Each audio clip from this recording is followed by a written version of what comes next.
The classroom was a hushed symphony of pencils scratching paper and chairs creaking beneath restless 10-year-olds. Afternoon sunlight streamed through dusty windows, casting streaks of gold on the wooden floor. Clara O'Reilly stood at the front, chalk in hand, and scanned the rows of desks. Her gaze lingered on a boy in the back corner, Samuel Hart. He was hunched over, shoulders tense, head bowed as if he hoped to disappear into the pages of his worn-out textbook.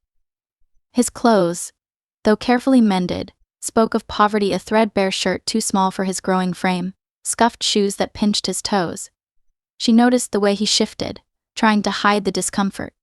It broke her heart. The other children whispered and passed notes, oblivious to the silent storm swirling within him. Clara watched for a moment longer, the weight of his struggle settling heavily on her chest. With a practiced smile that concealed her worry, she turned back to the chalkboard and began writing out a math problem, calling on one of the eager hands waving in the air. But even as she moved through the lesson, part of her stayed with Samuel. His quiet determination and the heavy burden he carried were impossible to ignore. When the final bell rang, signaling the end of the school day, children burst from their seats, laughter and shouts echoing through the room. Clara pretended to sort papers on her desk, stealing glances at Samuel. He stayed behind, as he often did, waiting until the last of his classmates had filed out before gathering his things. His movements were slow, deliberate, as though he were buying time.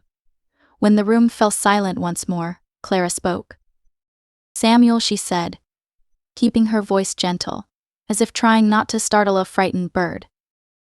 He froze, then lifted his head. His eyes were wary but bright, a stark contrast to the exhaustion etched into his small face. "Yes, ma'am. Do you need help with something?" His gaze dropped to the desk, and he clutched the textbook closer to his chest.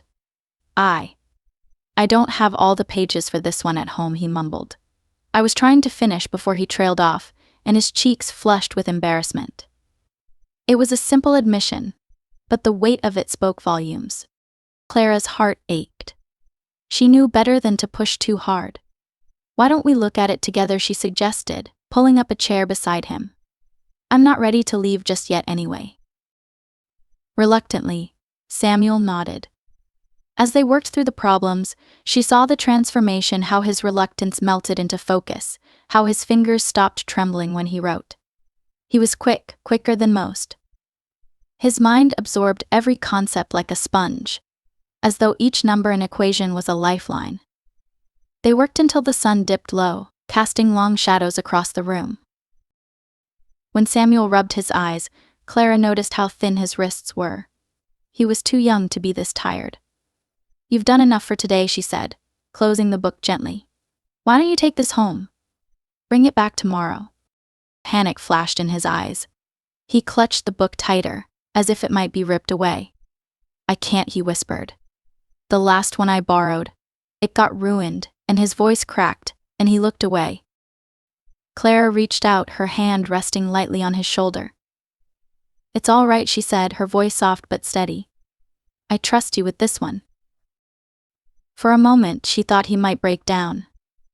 Instead, he nodded, clutching the book like a precious gift. "Thank you," he murmured, the words barely audible. She walked him to the door, watching as he stepped into the gathering dusk. The sight of him, a small figure disappearing into the shadows of a world that demanded too much from him, left her shaken. Clara stood there for a long time, the chill of the evening creeping in. She had seen struggling children before. Their town was no stranger to hardship. But there was something about Samuel, the fierce intelligence masked by quiet resignation, the pride that refused to let him beg for more, that gripped her heart. The next day, Clara sought out the school principal, a gray-haired man with kind eyes who had witnessed too many children slip through the cracks. When she mentioned Samuel, he sighed deeply. "He's bright, one of the brightest. But his family's had a rough time. His father passed away last year. His mother's doing what she can, but it's not enough." "Isn't there anything we can do?" Clara asked, frustration tightening her throat. The principal gave her a sad smile. "We do what we can, but resources are limited. You know that as well as anyone." That evening, Clara found herself standing in front of a small, weather-beaten house at the edge of town. She hesitated, feeling the weight of what she was about to do. Pride was fragile, and she didn't want to break it. But the image of Samuel, tired and hungry, propelled her forward. She knocked softly, and the door creaked open to reveal a woman with hollow eyes and calloused hands, Samuel's mother. Recognition flickered across her face, quickly followed by worry. "Miss O'Reilly," she said, wiping her hands on her apron. "Is something wrong?" "No, nothing like that," Clara assured her quickly. I wanted to talk. May I come in?" The woman hesitated, then stepped aside. The inside of the house was sparse but clean, every surface worn from use.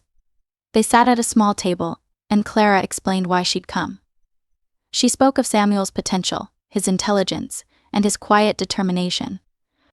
She chose her words carefully, knowing how pride could bruise. "He's a remarkable boy," she said, "and he deserves every chance to succeed." Tears welled in Samuel's mother's eyes. "I try," she whispered. "He's all I have, and I try so hard, but it's never enough." Clara reached across the table, her hand clasping the other woman's tightly. "You're doing everything you can. Let me help. No one needs to know. I can pay for his school fees, his books, whatever he needs. It's an investment in his future, in all our futures." The woman sobbed quietly, her shoulders shaking. For a long moment, they sat like that, two women bound by their love for a boy who carried more weight than he should. "Thank you," Samuel's mother whispered through her tears. "You have no idea what this means." Clara nodded, her own eyes glistening. She did know. It meant a chance, a fragile, precious chance. That night, she sat at her kitchen table, counting out her modest savings. There wasn't much, and every dollar she spent would mean sacrificing something else. But the thought of Samuel leaving school was more than she could bear. She'd find a way to make it work. She always had. Over the weeks that followed, Clara watched as Samuel's world slowly changed. He came to school with new books, a better-fitting uniform, and a spark in his eyes she hadn't seen before. He didn't know who was behind it, and she preferred it that way. She wanted him to succeed on his own terms, unburdened by the weight of gratitude. But life didn't suddenly become easy. The bullies still found him, sensing his vulnerability. Samuel endured their taunts with quiet dignity, but Clara noticed the bruises and the weariness that crept back into his eyes. She intervened quietly, arranging for him to stay after school under the guise of helping her. In truth, she wanted to give him a place where he could feel safe. She tutored him, encouraged him, and left small notes of inspiration tucked into his books, always signing them a friend. One day he found one of the notes and held it for a long time. Clara saw the small smile that tugged at his lips, and her heart swelled. He didn't know who wrote the words, but they mattered. They reminded him he wasn't alone. Neither was she. Though the sacrifices grew heavier, skipping meals, cutting back on heat during winter, knowing she was making a difference kept her going. There were moments when doubt crept in, when exhaustion threatened to pull her under, but every time she saw Samuel's progress, she knew it was worth it. One afternoon, as she walked past the playground, she saw him reading under a tree, lost in the pages of a book. The other children ran and played, their laughter filling the air, but Samuel was in another world. She watched him for a moment, a sense of pride swelling in her chest. He had a chance now, a real chance, and that was all anyone could ask for. Over the months that followed, Clara and Samuel settled into a quiet routine that became a lifeline for both of them. After school, he would linger, waiting for the classroom to empty. He would pretend to need help with a particularly difficult math problem or ask about a passage from a book, and Clara would pretend not to see through the pretense. Together, they would work in companionable silence, the fading afternoon light wrapping the room in a soft glow. Clara lived for those moments. Samuel was like a bud straining toward the sun, quiet, resilient, full of potential that demanded nurturing. Each day she saw him stand a little taller, speak with a touch more confidence. But she also saw the toll that life's relentless demands took on him. He often arrived at school with dark circles under his eyes, his hands chapped from helping his mother with odd jobs. Clara wanted to take away every burden, to shield him from the world's harshness. But all she could do was help him fight through it. One winter day, as the wind howled outside and snowflakes clung to the window panes, Clara noticed that Samuel's hands were shaking more than usual. "Are you all right?" she asked, concern etched into her features. He nodded quickly, averting his gaze. "Just cold," he murmured. But Clara knew better. She crossed the room and returned with her own woolen gloves, pressing them into his hands. "Here," she said softly, "you can give them back when you don't need them anymore." His fingers tightened around the gloves, and for a moment he was silent. "Thank you," he whispered, the weight of those two words carrying so much more. Gratitude. Relief. A longing for things to be different. "You don't have to thank me, Samuel," she said, a catch in her voice. "You just have to keep going." He looked up at her, his eyes fierce. "I will," he said, and she believed him. Whatever obstacles he faced, he would keep going, and she would do everything in her power to help him. But life had a way of testing that resolve. One afternoon, Clara overheard whispers among the teachers. Budget cuts were coming. Resources would be stretched even thinner. There was talk of reducing scholarships, increasing fees. Panic gripped her. She'd been barely managing to keep Samuel in school, and now it would be even harder. Determined not to let this setback break her, Clara devised a plan. She began offering tutoring sessions for other students, wealthier families willing to pay for extra help. It meant longer hours, less rest, and a constant drain on her already limited energy. But she couldn't let Samuel know. He had enough to worry about. So she smiled through the exhaustion, pushed herself past the limits of fatigue, and found ways to stretch every dollar. Samuel noticed, of course. One evening, as he stayed late to finish an essay, he saw Clara massaging her temples, her hands trembling. "You don't have to stay so late," he said quietly. "I want to," she replied, forcing a smile. "It's important." "You're tired," he pressed, his voice laced with concern. "You're doing too much." Clara hesitated, her heart swelling with both pride and sadness.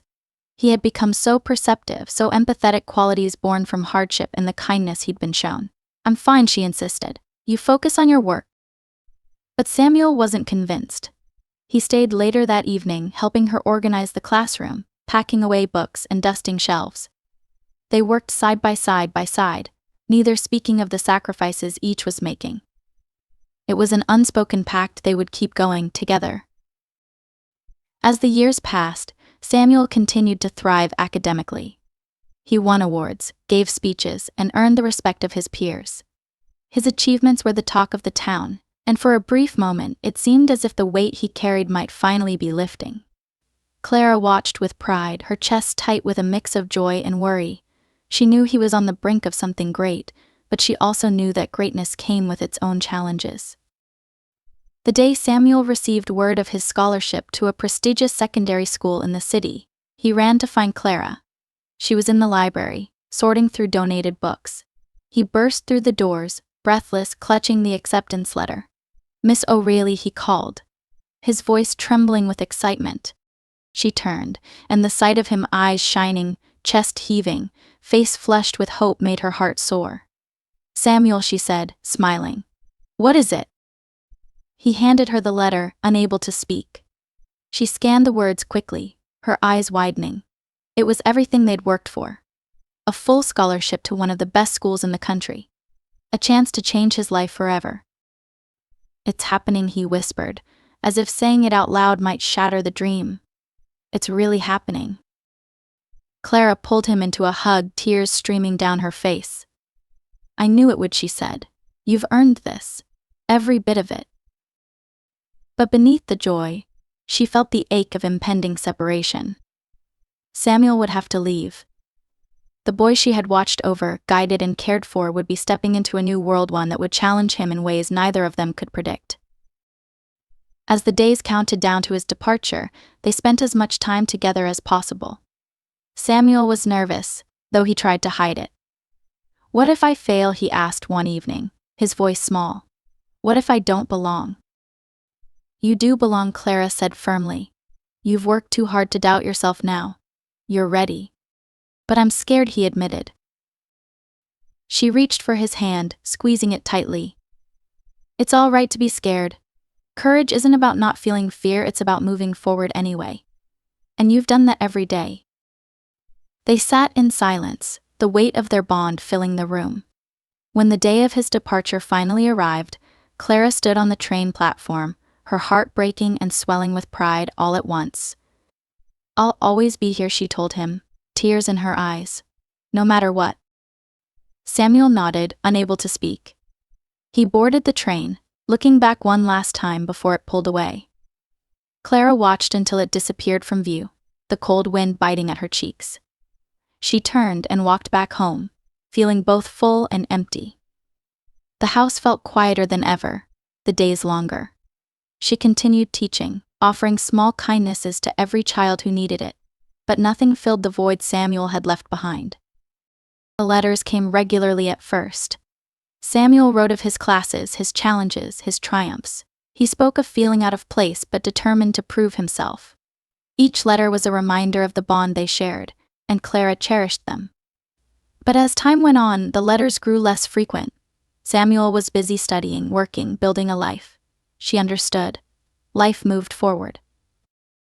One harsh winter, Clara fell ill. Her body, worn down by years of sacrifice and hardship, refused to fight the cold. She retired from teaching, spending her days in quiet solitude. Friends and neighbors helped when they could, but the house felt colder, emptier. She thought often of Samuel, wondering if he was happy, if he remembered the woman who once believed in him. It was during one of those cold, quiet evenings that she heard the knock at the door, a hesitant, familiar knock that stirred something deep within her. She opened it slowly, her breath catching as she saw him. He was taller, stronger, a man now. But his eyes, those eyes she knew so well, were filled with tears. "Miss O'Reilly," Samuel said, his voice breaking. "I'm back." She reached for him, her frail hands trembling. "Samuel," she whispered, tears streaming down her face. "You came back." And in that moment, the years melted away. It was just Clara and Samuel, teacher and student, benefactor and friend, reunited by a bond that time and distance could not break. Samuel stepped inside, the cold wind rushing past him as Clara closed the door. The small living room felt as it always had, worn but welcoming, filled with books and the smell of old wood and the faint trace of tea. Samuel looked around, his gaze lingering on every detail. Time had taken its toll on the house, just as it had on Clara. He noticed the peeling paint, the sagging shelves, the faint chill that even the crackling fire couldn't quite dispel. But more than anything, he saw Clara smaller, more fragile than he remembered, but with the same warmth in her eyes. They stood in silence for a moment, emotions swirling between them. Clara's eyes brimmed with tears, and she reached out, resting a hand on his arm. "Look at you," she said, her voice trembling. "You've grown so much." Samuel swallowed hard, overwhelmed by the sight of her. "So have you," he said softly, a hint of sadness in his voice. She managed to laugh, thin and wavering. "Not quite the same way, I'm afraid." They moved to the small couch, settling in with cups of tea. The warmth seeped into their hands, a small comfort in the midst of so many emotions. Samuel cradled his cup, staring into the steam as if it might help him find the right words. "I've thought about this moment for years," he said finally. "I wanted to come back sooner, I should have." Clara shook her head. "Life has a way of pulling us in different directions. You were exactly where you needed to be." He looked at her, eyes shining with gratitude and regret. "I wouldn't have been anywhere without you." Clara reached for his hand, her touch light but steady. "Tell me everything." And so he did. He spoke of the years spent navigating unfamiliar worlds, the academy, then university, and finally the demanding career that had consumed so much of his time. He told her about the triumphs and the setbacks, the moments of doubt when he'd reread her letters to steady himself, the friendships he'd made, and the people he'd helped. Through it all, he carried her words with him, the belief she had instilled, the hope she had nurtured. As he spoke, Clara listened, her heart swelling with pride. This was the boy she had believed in, grown into the man she always knew he could become. But beneath the pride was a quiet ache. She had given so much, and while she didn't regret it, the years had taken their toll. Her body was frail, her savings gone, her home in need of repairs she could no longer afford. Samuel paused, sensing her fatigue. "I'm talking too much," he said, concern etched into his features. "No," Clara insisted, though her voice was weak. "I want to hear it all.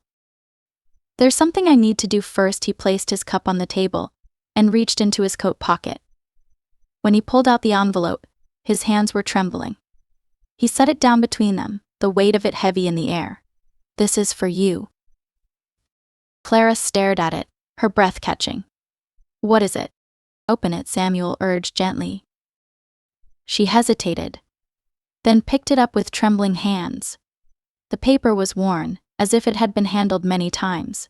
When she opened it and saw the money, $5,000 neatly folded, her vision blurred with tears. She looked up at Samuel, her face a mix of shock and disbelief. "I can't accept this," she said, her voice cracking. "I don't need."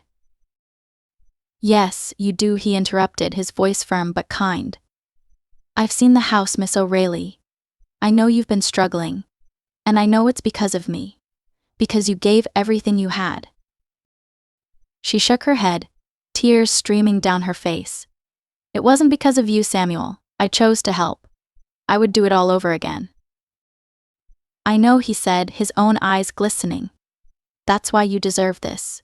You deserve so much more. You changed my life. And this is it's just a small way to say thank you." Clara closed her eyes, overwhelmed. For so long, she had been the one giving her time, her money, her heart. The idea of receiving, of being the one in need, was almost too much to bear. But as she opened her eyes and saw the sincerity in Samuel's face, she understood that this moment wasn't just about the money. It was about the bond they shared, the gratitude he carried, and the chance for her to finally let herself be helped. "Thank you," she whispered, her voice breaking. "You have no idea what this means." "I think I do," Samuel said, his voice thick with emotion. "Because I've been waiting to do this for a long time." They sat in silence for a moment, the weight of their shared history settling around them. Finally, Clara spoke, her voice stronger. "Tell me more," she said. "Tell me what's next for you." Samuel smiled, the kind of smile that spoke of hope and possibility. "I want to do more than just give money. I want to help others the way you helped me. I've been working on a program, mentorships, scholarships for kids like me. I want you to be part of it." Clara's eyes widened. "Me?" "Yes," he said firmly. "You. Who better to guide it than the woman who taught me what it means to care?" Her chest tightened, tears slipping down her cheeks once more. "I don't know what to say." "Say yes," Samuel said, his smile widening. "Say you'll help me change lives." She nodded, her heart full. "Yes," she whispered. "I'd be honored." As the evening stretched on, they talked of plans and dreams, of the lives they could touch together. For the first time in a long time, Clara felt a spark of hope, real, bright, and tangible. She wasn't alone. She had Samuel, and together, they would make sure no one else felt the weight of loneliness or struggle without someone to believe in them. The fire crackled, the wind howled, but inside there was warmth, connection, and the promise of something more. Clara leaned back, letting herself savor the moment. She had given everything to help one boy, and now, that boy, now a man, was ready to change the world by her side. It was proof that kindness, even the smallest act, could ripple outward and touch countless lives. It was more than she ever hoped for, and it was only the beginning. The days that followed were a whirlwind of planning, hope, and renewed purpose. Samuel visited often, bringing blueprints and notebooks filled with ideas for their new program.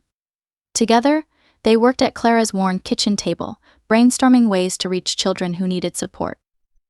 They spoke of mentorships, scholarships, after-school programs of every child they could help, so that no one had to feel as lost and alone as Samuel once had. For Clara, it was a revival of the spirit she had poured into teaching for so many years.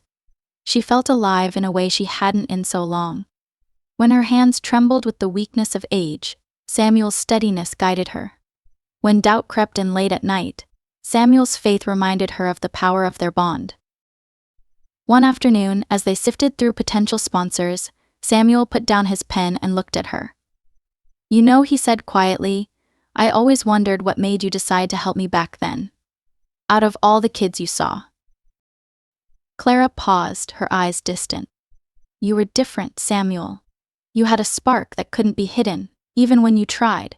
You reminded me of myself, of what it's like to want more but feel like the world is closing in. I knew you just needed a chance, and I had to make sure you got it." He nodded, his throat tight. "You gave me more than a chance. You gave me hope." Tears welled in her eyes. "You were worth every sacrifice. Every moment." They worked side by side as winter melted into spring. Clara's house, once a quiet, lonely place, now buzzed with life and laughter. Samuel fixed the creaky steps and patched the leaky roof, insisting she no longer had to live with those burdens. They shared meals, memories, and dreams of what their program could become. Word spread, and soon others joined their cause, former students, community leaders, and even strangers inspired by their story. One day, standing before a room full of children, Clara spoke with Samuel by her side. She told them of resilience and kindness, of how one person's belief could change a life. She watched their faces light up with possibility, and her heart felt lighter than it had in years. But even as she grew weaker, Clara's spirit burned brightly. One evening, as they sat together, she looked at Samuel, knowing that time was slipping away. "Promise me you'll keep going," she said, her voice soft but firm. "Even when I'm gone." Samuel squeezed her hand, his eyes shining with unshed tears. "I promise," he said, his voice steady. "You'll always be with me. In everything I do." In her final days, Clara felt no fear. Surrounded by those she'd touched, held by the boy, now a man she'd once saved, she closed her eyes knowing her legacy would live on. Samuel carried that legacy forward, building the program into something far greater than either of them had imagined. Children's lives changed. Dreams took root. And through it all, Clara's memory guided him. Years later, as Samuel stood before a crowd, he spoke of a woman who believed in him when no one else did. "She taught me that one act of kindness can ripple through generations," he said, his voice strong. "She taught me to believe in others and in myself. And I owe everything I am to her." The applause thundered, but in his heart Samuel felt only quiet gratitude. He looked up, as if Clara might be watching. "Thank you," he whispered. "For everything." The wind carried his words away, mingling with the sound of laughter and hope. And in that moment, Samuel knew that Clara's kindness, her belief, would continue to touch lives for as long as he breathed. It was a legacy born of love, sacrifice, and hope, proof that one act of compassion could change the world.